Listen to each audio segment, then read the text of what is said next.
What's up, guys? This is OmegaLiar, and if today you were looking for a video comparing the SLS to the SLR for what they are, this is not your video.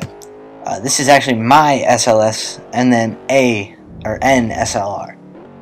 This wouldn't be considered an actual comparison because my SLS is upgrades to it in attempts to make it somewhat drivable and not so tail happy. Because I'm sure, as most of you know who have driven this car, it's extremely drifty. And it's got almost zero grip in the back, which makes it pretty much a bad handler. But regardless, it is a very, very fun car to drive. And for that reason, I did choose to upgrade it. I think it's very good looking.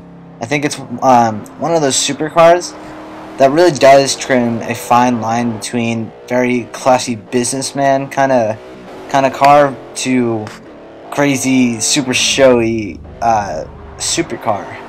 And obviously it's a supercar, but I think this is the one that sort of walks the line between those two genres of cars. But obviously the important part is how fast it could go. And I was able to drive this at a 117.251. It's the SLS AMG. So not too fast, especially compared to the R3 cars, but I mean, there's only so much you can really do.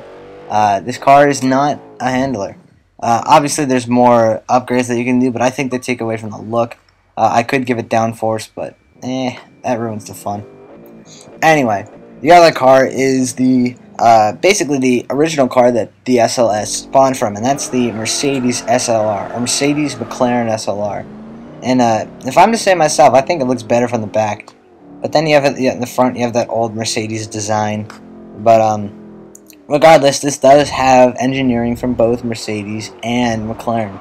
So obviously it's going to be a good car, and at its time it was a fantastic car. This car sits in the S class. It's very, very good looking. It too sort of sits that fine line between supercar and business class express. Again, obviously it's a supercar, that's undeniable, but this car handles much better than the SLS.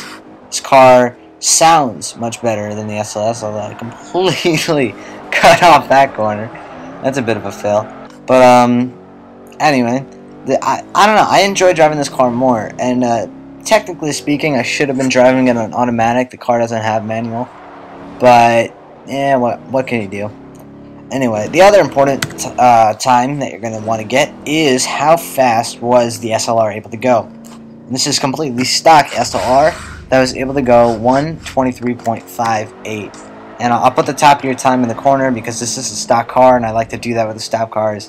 I think that's slower than on top gear, but regardless, it was still a fun lap to do. And I think I'm going to upgrade this more because it has a lot more potential. Anyway, if you like this video, as always, give me a comment, give me a rate, give me a subscribe, give me a criticism, I don't know. Do whatever you want.